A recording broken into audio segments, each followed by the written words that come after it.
National identity is a very important concept. If the founding stock of Australia becomes demographically replaced, will it still remain Australian? No! Whether you like it or not, Australia is a British nation. The people who found it, settled it, and built it have Anglo-Celtic European blood, and they built it for the Anglo-Celtic European people to inherit.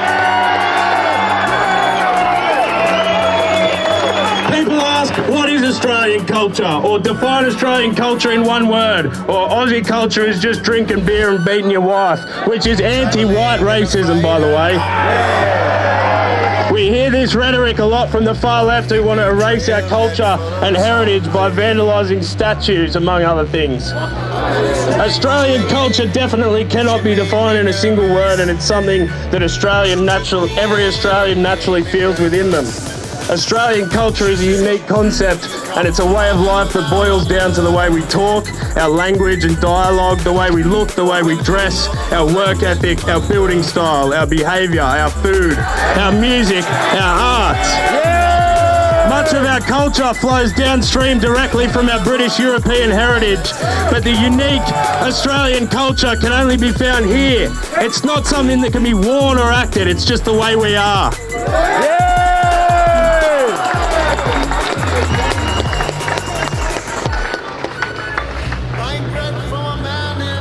Iconic snapshots of Australian culture that I can think of off the top of my head are the Gold Rush, the Eureka Stockade, the Victorian era architecture, any Australian band that you may enjoy, sheep farming, sheep shearing, wood chopping, hunting, camping, fishing, boating, surfing, cricket, footy, mullets, cattle farming, cattle dogs, kangaroos, our accent, our slang and our sense of humour.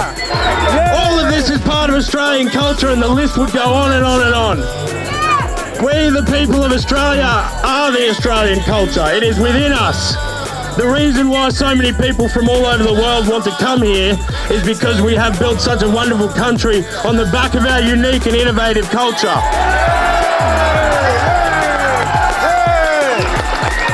If we had no culture, they wouldn't want to come here. There is no magic soil that makes this country great, it's the people in it. So if we keep bringing in foreigners, it will no longer be Australian and our culture will be eroded. We are told that the people coming into our country are minorities. However, many bodies of research would suggest that white Europeans are actually less than 10% of the world's population. Every other race of people have their own ethnic homeland, but the only ones who have to share their homelands with the rest of the world are European countries, who only make up less than 10% of the world's population, maybe 12%. The idea that we have to help the minorities is a complete farce. Australians have enough problems of our own to deal with before we think about importing more foreign problems. We have homeless people everywhere, a housing crisis, suicide rates through the roof. Australia does not need any more immigration. Enough is enough.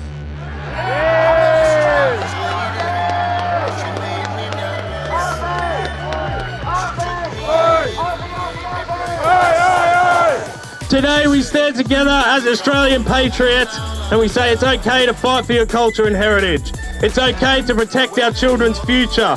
It's okay to criticise the government's invasive immigration policies. It's okay to want to be around people who look like you and talk like you. It's okay to stand up for your people and fly your flag. It's okay to want your kids to grow up in a society where they're not minorities in their classrooms. It's okay to not want to compete against foreigners just to get into the rental market or the workforce. We must fight this fight, not just for ourselves, but for our kids, our grandkids, and our grandkids' grandkids. Just like our ancestors did for us when they built the greatest country in the world in less than 200 years.